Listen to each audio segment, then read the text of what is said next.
The Korean mafia boss who ruled Seoul's underworld with an iron fist now lay dying in his own mansion, abandoned by blood and allies alike. Everyone except the black African maid they'd all dismissed as invisible. She stayed when betrayal surrounded him, fed him when poison still lingered in his veins, and became the only heartbeat he trusted in a world built on violence. When his eyes opened 3 weeks later, something had shifted inside him, something irreversible, something that made him look at her like she was the answer to a question his brutal life had never let him ask. Welcome to Afrokorea TV. Please like, share, and subscribe. Oh Kyung-min had survived 17 assassination attempts, 3 hostile takeovers, and a childhood that would have broken lesser men, but the poison that shut down his organs came from someone he'd trusted. His second in command. His oldest friend. The betrayal tasted worse than the arsenic. The mansion emptied within 48 hours. His brothers claimed urgent business in Busan. His lieutenants scattered like roaches when lights flicked on. Even his mistress, the socialite he'd kept in diamonds, vanished the moment the doctors gave him 2 weeks to live. Only Justina remained. She was the maid no one noticed, the curvy black woman his late mother had hired 6 months before her own death. Justina cleaned the blood-stained floors, pressed the suits, and kept her head down while men who'd kill for sport walked past her like furniture. But when everyone abandoned the dying king, she stayed. The first morning after the exodus, Kyung-min woke to find her changing his foredrip with steady hands. His vision blurred, but he caught the curve of her profile, the focused furrow of her brow, the gentle efficiency in movements meant for someone who mattered. "Why are you still here?" His voice came out rusted, broken. Justina didn't flinch. Someone has to be. By the end of that week, she'd become his nurse, his cook, his only connection to a world that had written him off. She learned to read his pain levels by the tension in his jaw, administer medications on strict schedules, and sat with him through fevered nights when the poison fought his treatments. Kyung-min watched her, studied her. This woman who owed him nothing but gave him everything. Later that night, delirium took him. He thrashed, calling out names of dead friends, enemies he'd buried, the brother who'd sold him out. Justina pressed a cool cloth to his burning forehead, whispering words in a language he didn't understand, but that somehow soothed the demons. When his eyes opened hours before dawn, he found her asleep in the chair beside his bed, her hand still resting near his. Something cracked open in his chest, something that had nothing to do with organ failure. The next day, his doctor visited with grim updates. The poison had done permanent damage. Recovery would take months, maybe longer. Kyung-min's enemies would circle, like sharks the moment word spread. After the doctor left, Justina brought him soup she'd made from scratch. Korean ingredients blended with African spices in a combination that shouldn't have worked, but tasted like comfort he'd never known. "You cook like someone who's fed people she loved," he said. Her hands stilled on the tray. "I had a family once, before I came here." What happened to them? Life. She met his eyes, and he saw depths of loss that matched his own. What happens to everyone eventually? A few days later, strength returned to his limbs in increments. He could sit up without blacking out, could walk to the bathroom without Justina's shoulder supporting his weight.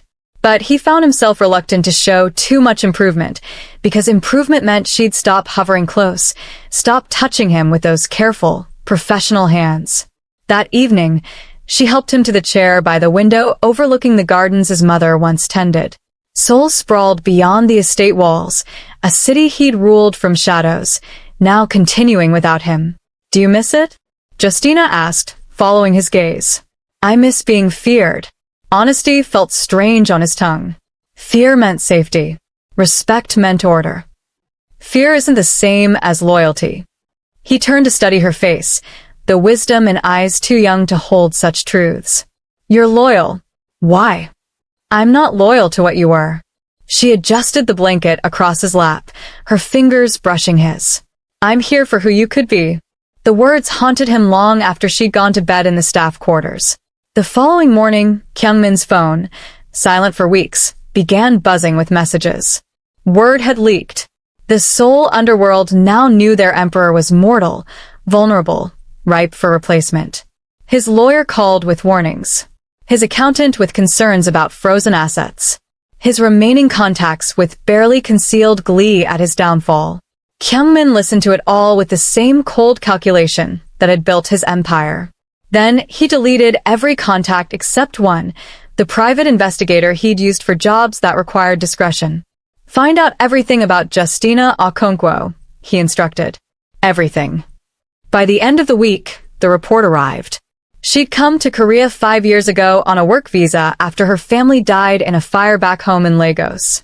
She worked 3 jobs before his mother hired her, sent money to distant cousins, attended church in Itaewon every Sunday, and had exactly 0 criminal record.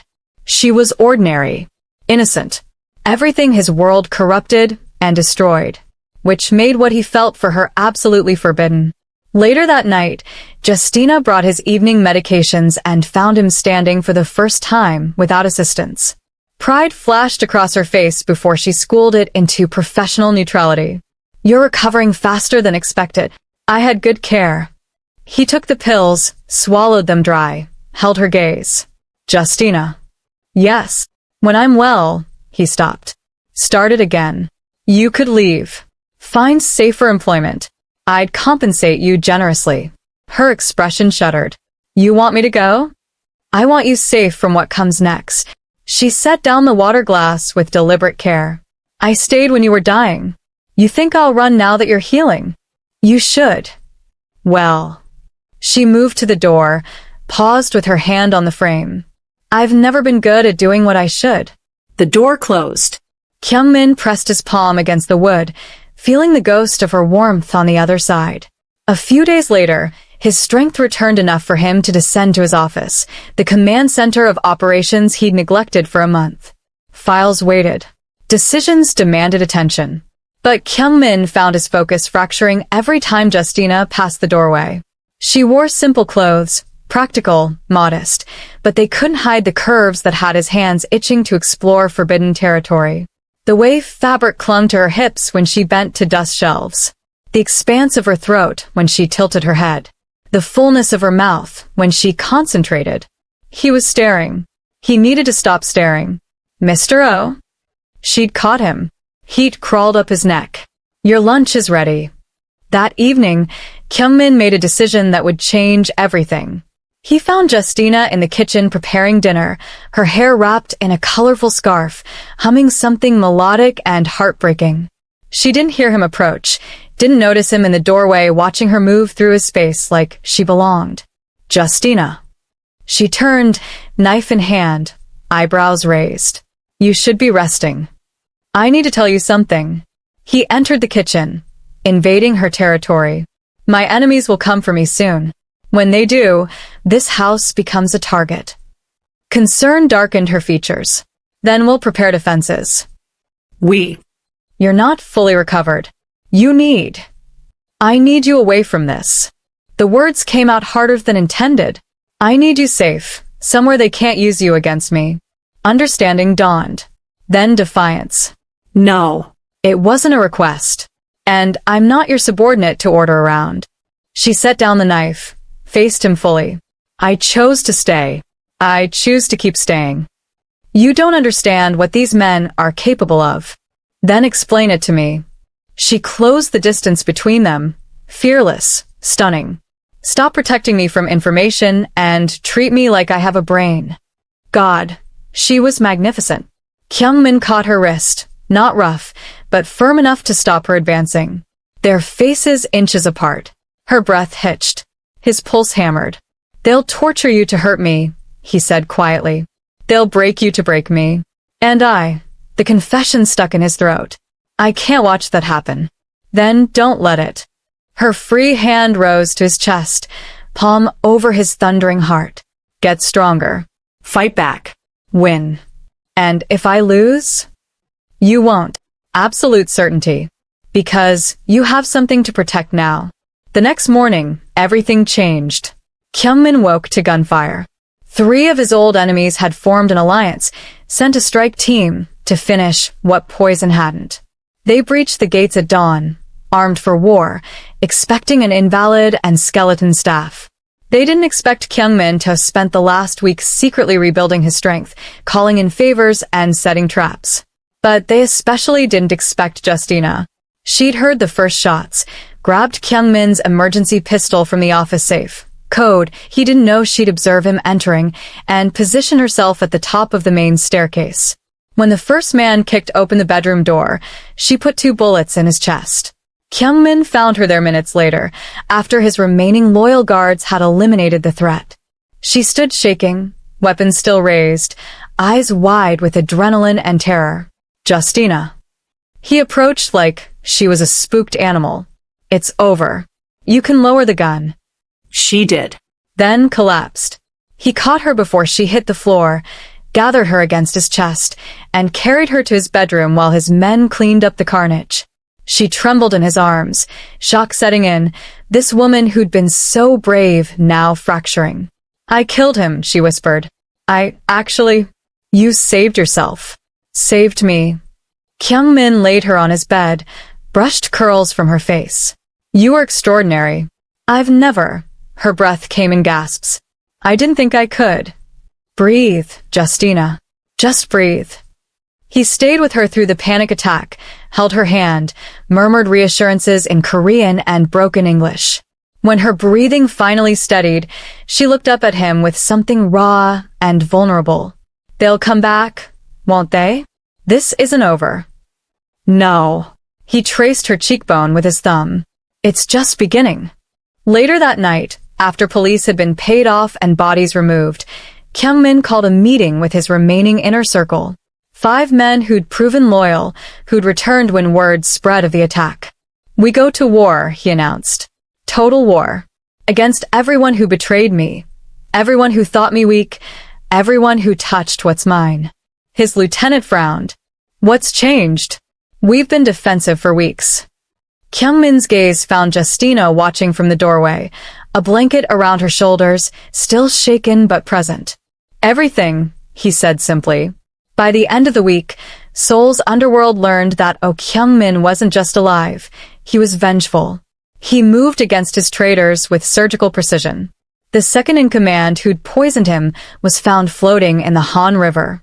The brothers who'd abandoned him lost their businesses to mysterious hostile takeovers. The mistress who'd fled found herself persona non grata in every high-end establishment. But through it all, Kyungmin kept Justina close. She moved from the staff quarters to a guest room near his. Then, when nightmares plagued her after the attack, she ended up in his room, in his bed, sleeping in his arms while he stayed awake guarding her rest. Nothing happened. Nothing physical crossed the line. But emotionally, they'd crashed through every boundary. The following morning, Justina woke wrapped around Kyungmin like he was her anchor. Their legs tangled, his arm heavy across her waist. Their faces so close she could count his eyelashes. He was already awake, watching her with an intensity that stole her breath. This is dangerous, she whispered. I know. People will talk. Let them. Your world will never accept. He kissed her. Finally, inevitably, he kissed her. Not gently. There was nothing gentle about the hunger that had been building for weeks. His hand cupped the back of her neck, fingers threading through her curls, holding her steady while his mouth claimed hers with possessive certainty. Justina made a sound, surprise, surrender, and kissed him back just as desperately. When they finally broke apart, both breathing hard, Kyungmin pressed his forehead to hers. I need you to understand something, he said roughly. You're not my maid anymore. You're not my nurse. You're mine, Justina. Completely mine. And I protect what's mine with everything I have. Kyungmin. Say yes. You don't even know what you're asking. I'm asking you to be mine. To stay. To let me. He pulled back enough to meet her eyes. To let me love you the way you deserve. Tears spilled down her cheeks. Your family will never. My family abandoned me. You didn't. His thumb caught her tears. You're my family now. That evening, Kyungmin made a call that shocked his entire organization. He scheduled a meeting with the heads of the 5 major crime families, the CEOs of his legitimate businesses, and his most influential political contacts. Then he told Justina to dress for war. She emerged from the guest room an hour later in a dress he had delivered, deep emerald silk that hugged every curve, conservative enough for business, but stunning enough to stop hearts. Kyungmin's mouth went dry. Too much. She smoothed the fabric nervously. Perfect. He offered his arm. Ready to become the most talked-about woman in Seoul? The meeting took place in the penthouse of his downtown headquarters. 20 of the most powerful people in Korea's underworld gathered around the conference table, curiosity and contempt warring on their faces when Kyungmin arrived with Justina on his arm. He felt her stiffen at the stares, the whispers, but she held her head high, matching his confidence with borrowed courage. Gentlemen. Kyungmin took his seat at the head of the table, Justina in the chair beside him, the power position traditionally left empty. I've called you here to make an announcement. Silence. Expectation. This is Justina Okonkwo. He took her hand on the table where everyone could see. And she will be my wife. Chaos erupted. Objections, outrage, demands for explanations. His oldest allies slammed the table. His cousin laughed like it was a joke. The CEO of a shipping company looked ready to walk out. Kyungmin let them rage, then raised one hand. Silence crashed down. I'm not asking for permission, he said quietly. I'm informing you of reality. Anyone who disrespects her disrespects me. Anyone who threatens her declares war on me.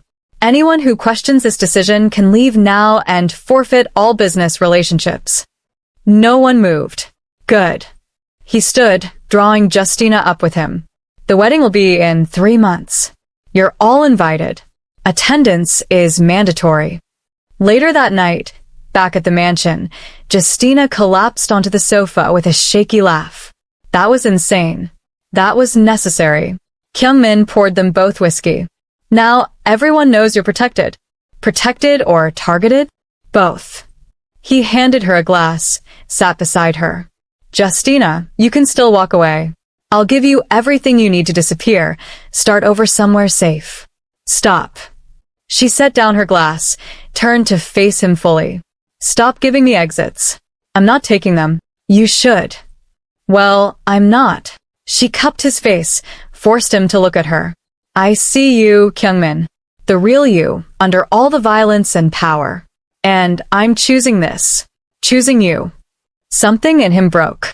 Or healed. He couldn't tell the difference anymore.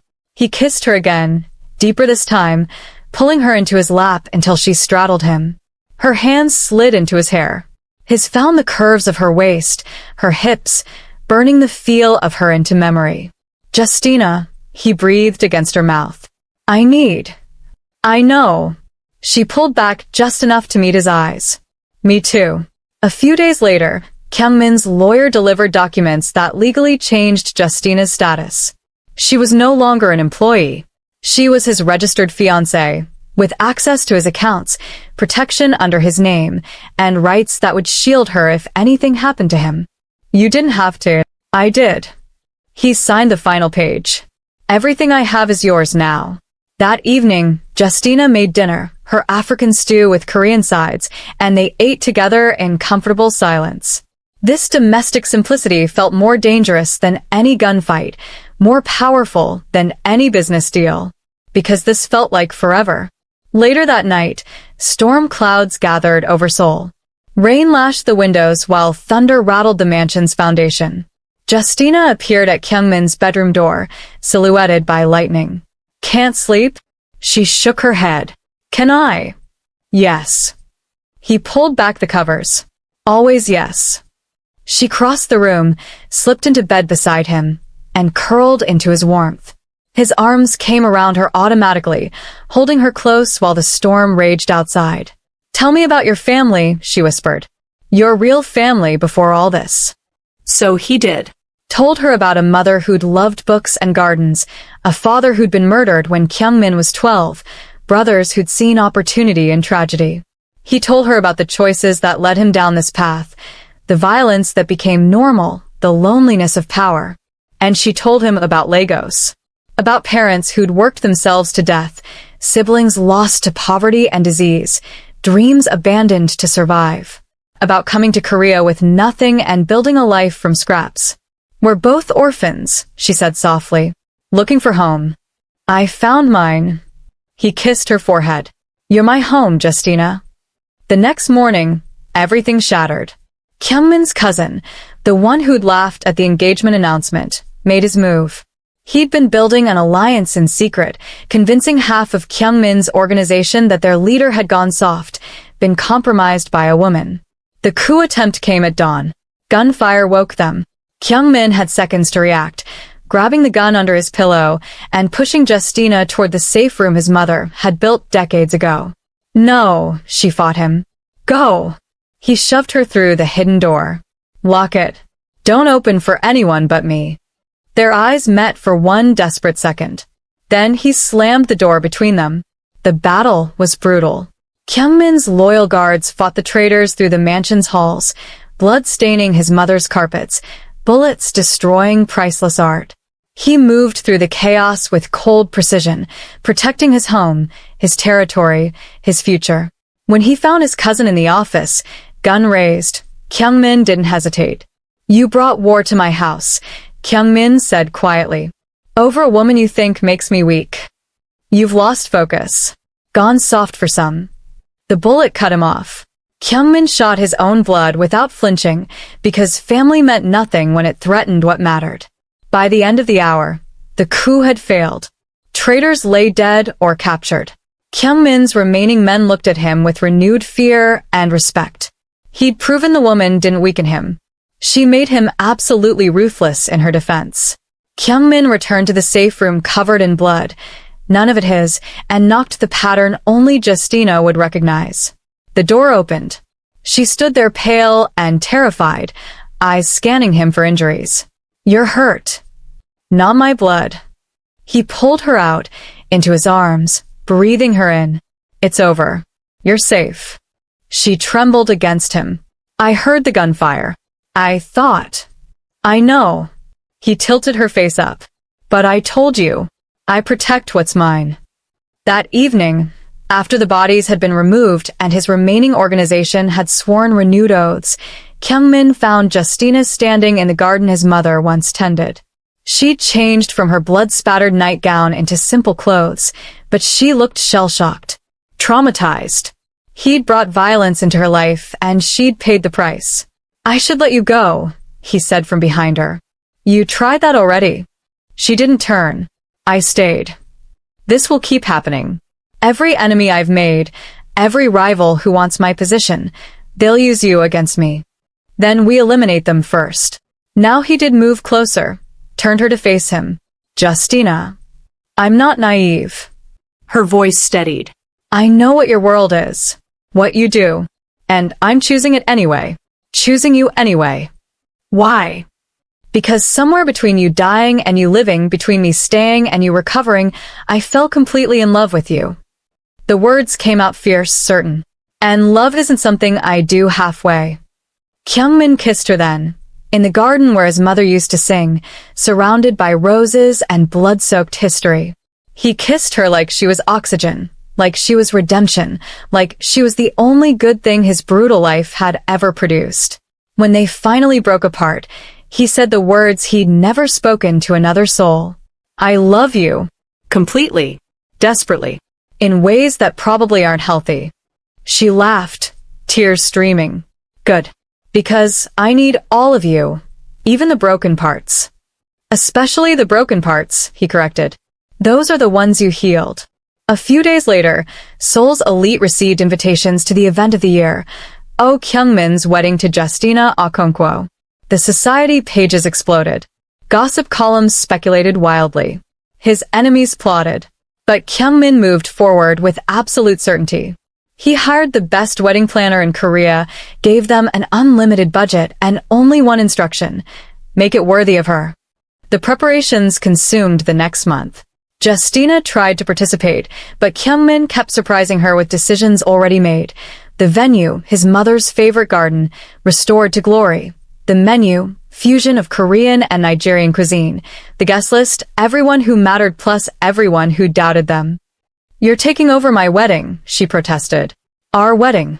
He kissed her nose. And I'm ensuring it's perfect. That evening, his jeweler arrived with rings. Kyungmin had commissioned custom pieces, platinum bands engraved with words in Korean and Igbo, diamonds from mines he owned, design work that had taken master craftsmen weeks. He slipped the engagement ring onto Justina's finger, watched it catch the light. "It's too much," she breathed. "It's not enough." He brought her hand to his lips. "Nothing will ever be enough for you."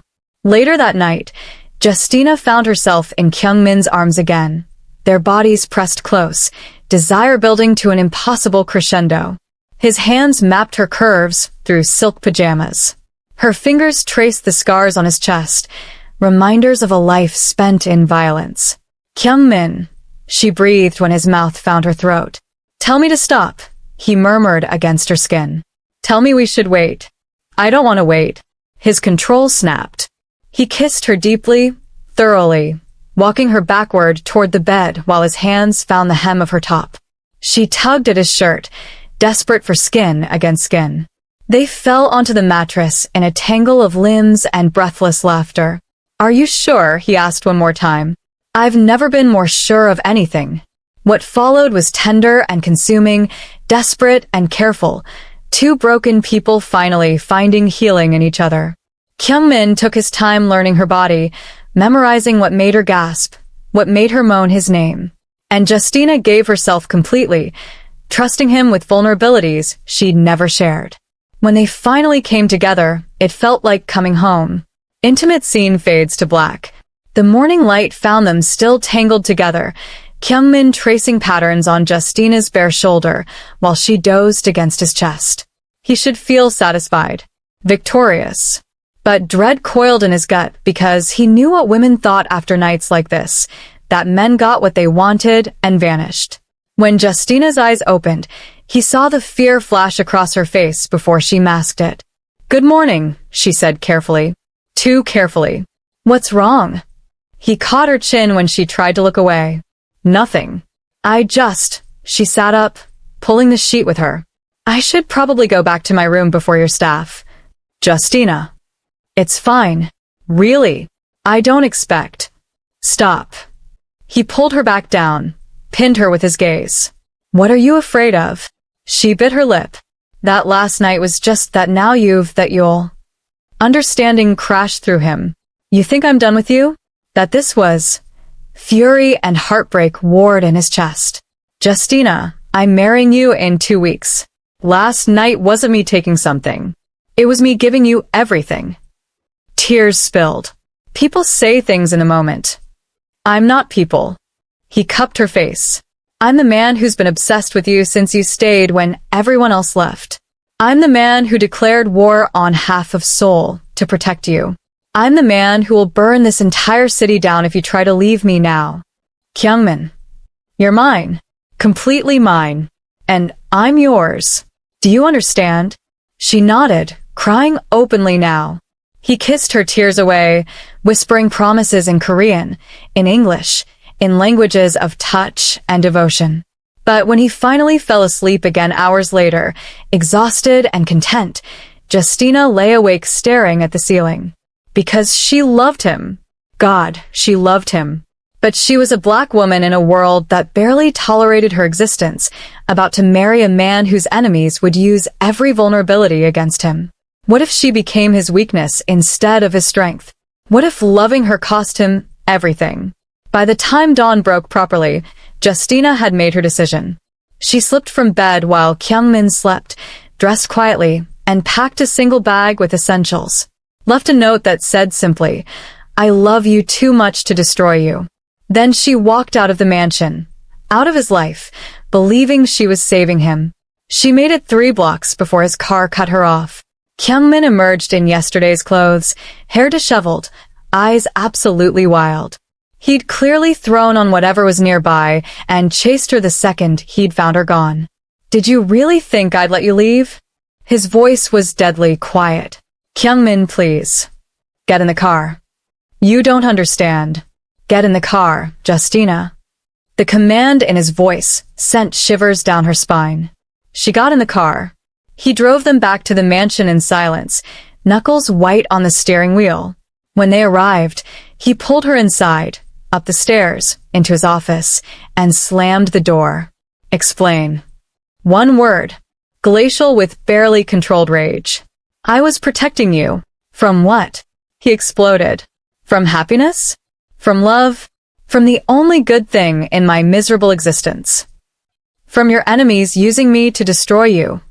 They'll try anyway. He grabbed her shoulders, not roughly, but desperately. Don't you understand? You leaving doesn't keep me safe. It kills me. It gives them exactly what they want. Me broken, vulnerable, defeated. But if I'm not here, if you're not here, I have nothing to protect. Nothing to fight for. Nothing to live for. His voice cracked.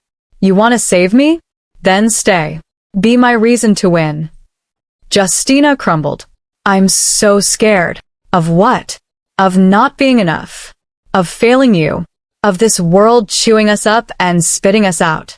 He pulled her into his arms, held her like she was precious, breakable, essential. Then be scared with me, he whispered. But don't leave. Never leave. She clung to him, finally surrendering to the truth that she was exactly where she belonged. The next 2 weeks became a whirlwind of preparation and protection. Kyungmin doubled security around the mansion, hired bodyguards who shadowed Justina's every move and personally vetted every vendor, every guest, every detail of their upcoming wedding. He was taking no chances. The following morning, Justina woke to find him already dressed, on the phone issuing orders in rapid Korean.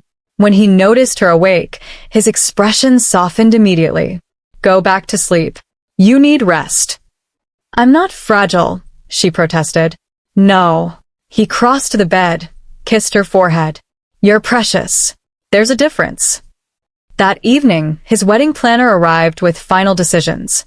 Justina sat beside Kyungmin, overwhelmed by choices about flowers, seating arrangements, and traditions she didn't understand. We'll incorporate both cultures, Kyungmin said firmly. Korean ceremony, Nigerian reception elements. I want everyone to know we're not hiding what we are. The planner nodded nervously, clearly uncomfortable, but too afraid to object. Later that night, Justina found herself alone in the garden, needing air, needing space to process everything. She didn't hear Kyungmin approach until his arms came around her from behind. Talk to me, he murmured against her hair. I don't know how to be what they expect. They expect you to be mine. That's all. He turned her to face him. The rest is just performance. But this, he pressed her hand over his heart. This is real. A few days later, disaster struck from an unexpected direction. A reporter from one of Seoul's major newspapers had been digging into Justina's background, searching for scandal. What he found instead was bureaucratic gold, a minor discrepancy in her visa paperwork from years ago, a technicality that could theoretically justify deportation. The story broke on a Monday morning with vicious headlines. Mafia King's bride, illegal immigrant. Kyungmin's response was immediate and devastating. By noon, the newspaper's parent company faced hostile takeover attempts from 3 different fronts, all traced back to Kyungmin's shell corporations. By evening, the reporter who'd written the story had resigned in disgrace after his own legal violations mysteriously surfaced. By midnight, Justina's visa status had been not only corrected but upgraded, with citizenship paperwork expedited through channels that definitely weren't official. You can't just... Justina started when he told her. I already did. He pulled her into his lap, nuzzled her neck. Anyone who comes for you comes through me. And I'm far more terrifying than any newspaper. She should have been horrified by the casual display of power. Instead, she felt protected. Cherished. Worth burning bridges for. The next day, Kyungmin's grandmother requested an audience. She was 93, terrifying, and the only family member he still respected. She'd remain neutral during his recovery, neither abandoning him nor offering support. Now she sat in the mansion's formal receiving room, like a queen granting favor. Kyungmin brought Justina to meet her, their hands linked in united front. The old woman studied Justina with eyes that had witnessed wars, famines, and the rise and fall of empires. Then she spoke in Korean, words sharp and quick. Kyungmin's jaw tightened. Grandmother. Let her answer for herself, the old woman interrupted in perfect English. Justina straightened her spine. What did you ask? Why you think you deserve my grandson? The room froze. Even Kyungmin looked ready to intervene. But Justina met the old woman's gaze steadily. I don't think I deserve him. I think we deserve each other. He's seen the worst of me and stayed. I've seen the worst of him and stayed. That's not about worthiness. That's about choice. Silence stretched. Then grandmother smiled. Barely, just a quirk of lips. You'll do, she said simply. Then switched back to Korean, addressing Kyungmin with what sounded like approval. Later, he translated. She said you have more spine than my entire family combined, and that our children will be beautiful. Justina's breath caught. Children? His hand found her stomach, possessive and tender. Eventually, when you're ready, when the world is safer. That evening, they made love again with new tenderness, new possibility, the future suddenly feeling real instead of theoretical. Intimate scene fades to black. By the end of the week, the wedding day arrived. Justina woke in the guest room. Kyungmin had insisted on tradition, spending the night before apart, to find her room filled with flowers and a team of stylists ready to transform her. They worked for hours, hair, makeup, dress fitting. The gown Kyungmin had commissioned was a masterpiece. White silk with African-inspired beading, Korean embroidery along the hem, a design that honored both their cultures without apology. When she finally looked in the mirror, she barely recognized herself. You look like a queen, one stylist whispered. No, Justina thought.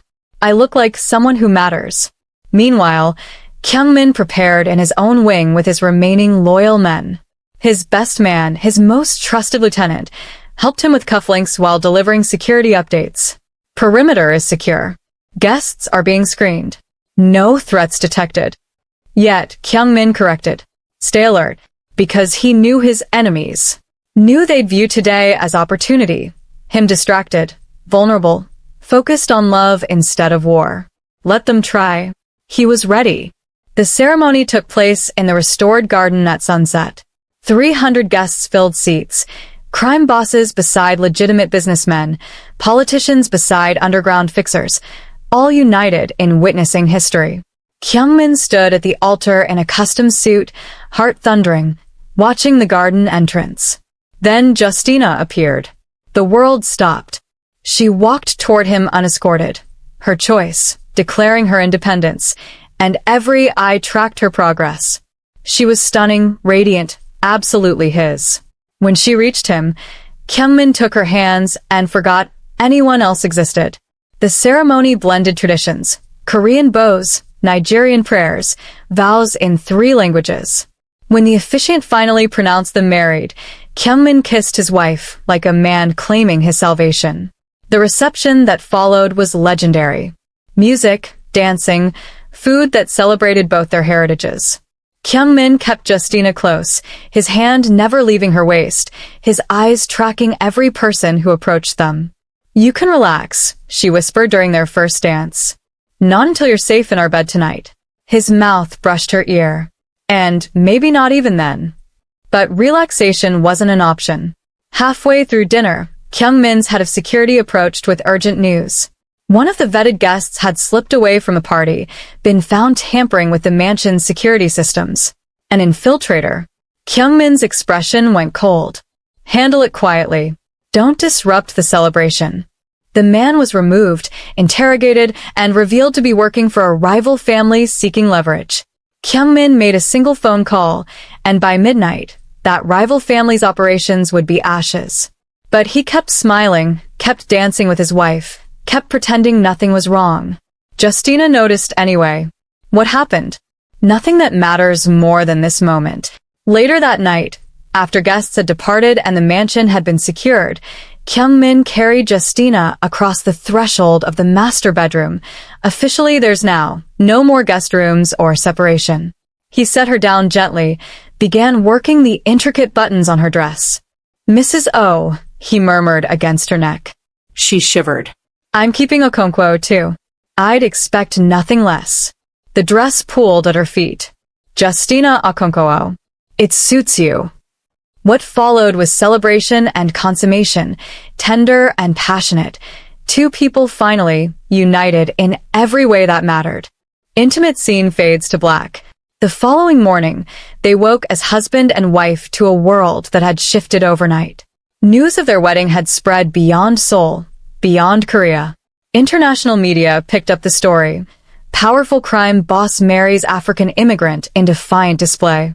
Some coverage was positive, celebrating their love. Most was sensational, speculating about motives and scandals. Kyungmin read the headlines over breakfast, jaw tight. Ignore them, Justina said softly. They're calling you a gold digger, saying I've lost my mind. He crumpled the newspaper. I should. Let them talk. She took his hand. We know the truth. That's enough. But it wasn't enough for everyone. A few days later, Kyungmin's eldest brother, the one who'd abandoned him during his illness, requested a meeting. He arrived at the mansion with expensive gifts and transparent intentions. I was wrong to leave, he said, bowing deeply. I want to reconcile. Rebuild our family. Kyungmin studied him coldly. You want access to my power now that I'm strong again. That's not. Get out. 2 words, absolute authority. You don't get to come back when it's convenient. His brother left in shame. Justina watched the confrontation from the doorway, heart aching for the family Kyungmin should have had but never would. That evening, she found him in his mother's garden, staring at roses she'd planted decades ago. You okay? I have you. He pulled her close. That's all the family I need. Later that night, Justina felt strange. Nauseous, dizzy, overwhelmed by smells that normally didn't bother her. She dismissed it as stress, exhaustion from the wedding chaos. But the symptoms persisted. By the end of the week, she could barely keep breakfast down. Kyungmin noticed immediately, insisted on calling his private doctor. The examination was thorough. Blood tests, questions, gentle probing. When the doctor finally delivered his diagnosis, the world tilted. Congratulations, Mrs. O. You're approximately 6 weeks pregnant. Silence crashed through the room. Justina stared at the doctor, unable to process. Pregnant. She was pregnant with Kyungmin's child. The doctor excused himself, leaving them alone with the earth-shattering news. Kyungmin stood frozen, expression unreadable. Say something, Justina whispered. He crossed to her in 2 strides, dropped to his knees before her chair, pressed his forehead to her stomach. We're having a baby, he said roughly. We're having a baby. Joy. Pure, unfiltered joy in his voice. Justina's hands found his hair, tears streaming. Are you happy? He looked up, eyes wet. Happy doesn't cover it. Justina, you've given me everything. A reason to live. A home. And now his voice broke. A family. They held each other, crying, laughing, overwhelmed by the magnitude of their future. The next day, Kyungmin became impossible. He hired a team of specialists, researched pregnancy obsessively, baby-proofed the mansion 6 months too early, and refused to let Justina do anything remotely strenuous. I can still walk, she protested when he tried to carry her downstairs. Humor me. Kyungmin, I'm pregnant, not made of glass. You're carrying my child. That makes you infinitely precious. His protectiveness would have been suffocating if it wasn't so endearing. But danger still lurked. A few days later, word leaked about the pregnancy. Kyungmin's enemies saw opportunity. A new heir, a future target, leverage that didn't exist before. The threats started arriving immediately. Anonymous messages, veiled warnings, implications that made Kyungmin's blood run cold. He called an emergency meeting with his security team. Triple the guard rotation. Install additional cameras. No one gets near my wife without clearance. His voice could have cut steel. If anyone even looks at her wrong, I want to know immediately. The men nodded, understanding the unspoken promise, failed to protect her, and death would be merciful. Later that night, Justina found Kyungmin in his office, surrounded by security feeds and threat assessments. You need to sleep. I need you safe. He didn't look away from the screens. She crossed to him, turned his chair, straddled his lap, belly barely showing yet but undeniably there. I am safe. You've made sure of it. She cupped his face. But our baby needs a father who doesn't destroy himself with worry. I can't lose you. Either of you. You won't. She pressed his hand to her stomach. We're fighters. All three of us. He finally relaxed, buried his face against her neck, and let himself feel instead of just protect. The following morning, Kyungmin made a decision that shocked everyone. He called a summit with every major crime family in Korea, rivals, allies, neutral parties, and delivered an ultimatum. My wife and child are untouchable, he announced to the assembled bosses. Any threat against them is a declaration of total war. Any harm that comes to them will be met with destruction so complete, your families will cease to exist. The room went silent. Then one brave rival spoke up. You're asking us to respect lines that have never existed in our world. I'm not asking. Kyungmin's smile was terrifying. I'm telling you the new rules. Adapt or be eliminated. By the end of the day, every family had agreed. Not out of respect, but out of fear. Because they all recognized the truth. Oh, Kyungmin protecting his family was the most dangerous man in Korea.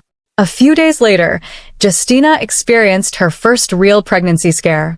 Spotting. Cramps. Pain that sent her into panic.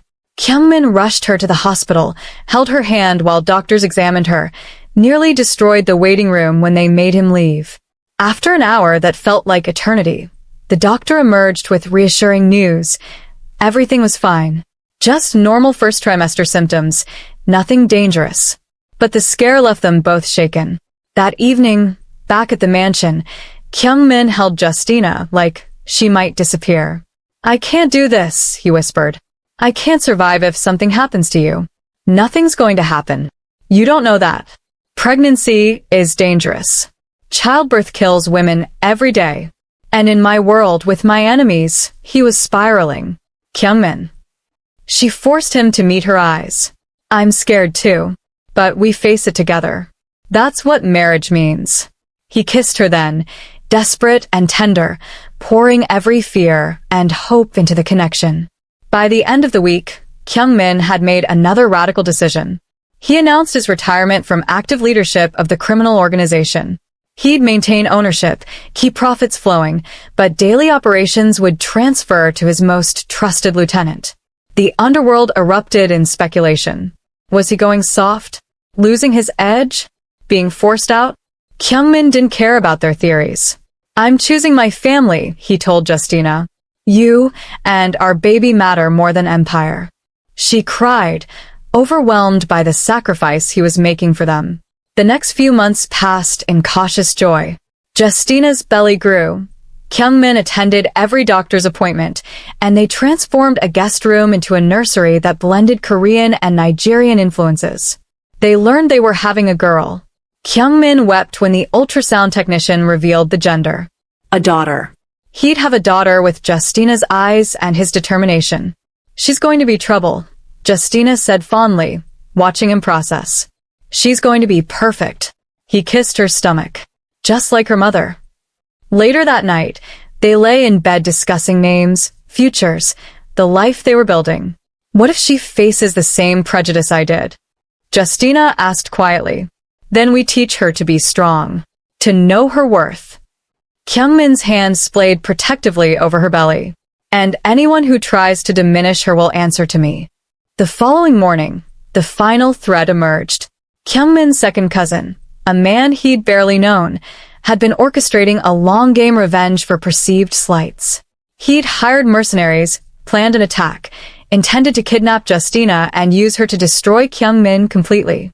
The plot was discovered only because one mercenary had a crisis of conscience and contacted Kyungmin's security team. The response was immediate and brutal. Kyungmin personally led the counterattack, bringing overwhelming force against the mercenary compound. The battle lasted 3 hours, ending with complete victory and absolute carnage. His cousin was brought before him in chains. You threaten my wife. Kyungmin said quietly. My pregnant wife. You've gone soft. The bullet cut him off. Kyungmin shot his own blood without hesitation, without remorse, because family meant nothing against the family he'd chosen. When he returned home hours later, covered in blood and smoke, Justina met him at the door. She should have been horrified. Should have recoiled from the violence he carried like cologne. Instead, she checked him for injuries, led him to the shower, washed the evidence away with gentle hands. Is it over? She asked. Yes. He pulled her close, mindful of her pregnant belly. No one threatens us again. A few days later, peace finally settled over their lives. Kyungmin's retirement became official. His legitimate businesses thrived under his full attention. The mansion transformed from fortress to home. And Justina bloomed in her pregnancy, beautiful and radiant, and utterly his. They spent evenings in the nursery, assembling cribs and discussing philosophies on raising a child between cultures. They attended birthing classes where Kyungmin was the only man who looked like he'd murder anyone who caused his wife pain. They existed in a bubble of cautious happiness. By the end of her second trimester, Justina had one question. Do you ever regret it? Choosing this over the power you had. Kyungmin looked up from the baby book he'd been obsessively studying. Every day I wake up next to you, I'm grateful I survived long enough to make this choice. He crossed to her, knelt before the chair where she rested. Power meant nothing when I was dying alone. But this, his hands cradled her belly. This means everything. The following morning, Justina went into early labor.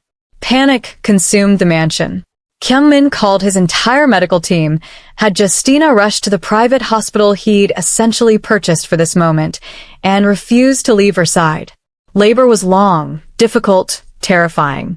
Justina screamed through contractions while Kyungmin held her hand and whispered encouragements in Korean and English. 18 hours after it began, their daughter entered the world. Perfect. Tiny. Wailing with impressive lungs. The doctor placed her on Justina's chest, and the world realigned around this new reality. She's beautiful, Justina sobbed.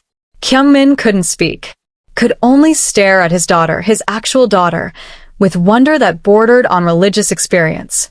When the baby's eyes opened briefly, they were dark and searching, already curious about the world she'd inherit. What should we name her? Justina asked. They discussed options for months, but never decided. Now, looking at their daughter, Kyungmin knew. Ayan, he said softly. It means beautiful love in Korean. Ayan Okonkwo, Justina tested.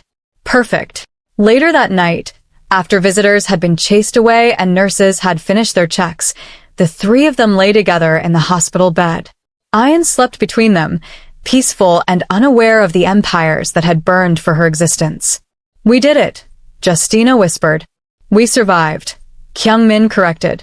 Against every odd, every enemy, every fear, we survived and built this.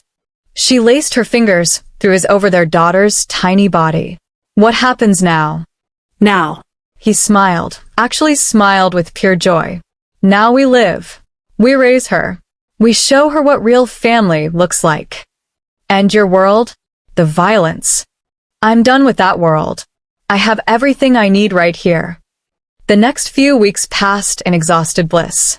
Sleepless nights, countless diaper changes, learning the language of their daughter's cries. Kyungmin was surprisingly natural at fatherhood. He held Ayan like she was made of spun glass, sang to her in Korean, read her books she couldn't possibly understand yet. And Justina watched her fierce, dangerous husband become gentle and patient, transformed by love. By the end of the first month, they'd settled into rhythm.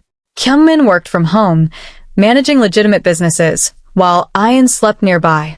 Justina recovered her strength, adapted to motherhood, found herself happier than she'd ever imagined possible. One evening, as sunset painted the nursery gold, Kyungmin found Justina nursing their daughter. He stood in the doorway, overwhelmed by the perfection of this moment. What? Justina asked, noticing his expression. I was just thinking about the man I was before you. He crossed to them, sat on the arm of the rocking chair. Cold. Alone. half dead already. And now I'm terrified every day that I'll wake up and this will have been a dream. He touched Ayan's tiny hand. That I'll be back in that bed, dying, with no one who cares. Kyungmin. But then I remember. He looked at Justina. I remember you stayed. You chose me. You gave me this family. And I know I'm the luckiest man alive. Tears spilled down Justina's cheeks. We're the lucky ones. You could have sent me away, protected yourself, but you didn't. I couldn't. From the moment you stayed, you owned me completely. Ayan finished nursing, made a small, satisfied sound. Kyungmin carefully lifted her, burped her with practiced ease, then held her against his chest. You know what I want? He asked suddenly. What? More of these. 3, maybe 4 more. Justina laughed. Ask me again when I've slept more than 2 hours straight. I'll wait. He grinned. But I'm very persistent. I've noticed. That night, after Ayan had been settled in her crib with monitors positioned at paranoid angles, Kyungmin and Justina finally had time alone. They lay in bed, exhausted but content, his hand resting on her hip. Thank you, he whispered into the darkness. For what? For seeing me. The real me, under all the violence and power. He pulled her closer. For staying when you should have run. Thank you for being worth staying for. She kissed his jaw. For loving me when you'd never learned how. I learned from you. They drifted to sleep like that, tangled together, their daughter's soft breathing through the monitor, the most beautiful sound either had ever heard. 6 months later, Ayan's first birthday approached with ridiculous fanfare. Kyungmin planned an event that rivaled their wedding, inviting everyone who mattered and some who didn't. She's not going to remember any of this, Justina pointed out. But we will. He surveyed the party preparations. And someday, we'll show her pictures and tell her how loved she was from the very beginning. The party was magnificent. Korean and Nigerian traditions blended seamlessly, a dole ceremony complete with traditional objects for Ayan to choose, Nigerian music and dancing, food that celebrated both cultures.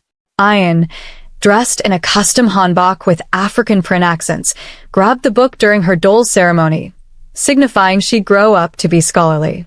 Kyungmin beamed with ridiculous pride. Later, during the celebration, his grandmother approached with a wrapped gift. For the next generation, she said, handing it to Justina. Inside was a necklace, gold, ancient, passed through the O family for generations. This is too much, Justina started. You earned it. The old woman's eyes softened. You saved my grandson, gave him purpose, continued our line with strength and grace. She touched Ayan's cheek. She'll need this reminder of where she comes from. After the party, exhausted and happy, the 3 of them collapsed on the sofa. Ayan babbled at her toys. Kyungmin and Justina watched her, marveling at the life they'd created. Do you ever think about how different things could have been? Justina asked. Every day. Kyungmin pulled her against his side. If you'd left when I was sick. If I'd died from the poison. If you'd taken one of the dozen exits I offered. But I didn't. No. You stayed and saved me. We saved each other, she corrected. He kissed her temple, breathing her in. Best decision I never made. What? Falling in love with you. It wasn't a decision. It was inevitable. The moment you stayed, I was yours. Justina turned to face him fully. I love you. So much it still scares me sometimes. Good. His smile was dangerous and tender at once. Because I love you enough to burn the world down if anyone ever threatened this. I know. She did know. Had seen it proven over and over. That's why I'm not scared anymore. That night, after Ayan had been put to bed and the house had quieted, they made love with the practiced ease of people who knew each other's bodies intimately. Intimate scene fades to black. Afterward, lying in comfortable silence, Justina felt brave enough to voice the thought she'd been carrying. I want another baby. Kyungmin's hand stilled on her hip. Yeah. Ayan needs a sibling. And I want. She searched for words. I want to do it again. The pregnancy, the birth, all of it. With you. He rolled to face her, eyes intense. You're sure? I remember how hard it was. I'm sure. She cupped his face. We make beautiful things together. You and I. 6 weeks later, the test came back positive. They were having another baby. The Korean mafia boss who'd been left to die alone now lived surrounded by love. His wife, his daughter, and soon another child. His empire had shrunk, but his family had grown. And Oh Kyungmin, the man who'd ruled Seoul's underworld with fear, learned that being ruled by love was infinitely more powerful. Justina had stayed when everyone else left. She'd chosen him when he had nothing to offer but survival. She'd loved him when he was broken and healed him with her presence. And now they had everything that mattered. A family, a future, a love that had conquered betrayal, violence, prejudice, and fear. In the end, the most dangerous man in Korea's underworld had been defeated completely by a curvy African maid with a fierce heart and the courage to stay. And he'd never been happier to lose. Welcome to Afrokorea TV. Thank you for listening and watching. Please like, share, and subscribe for more stories of love that defies all boundaries.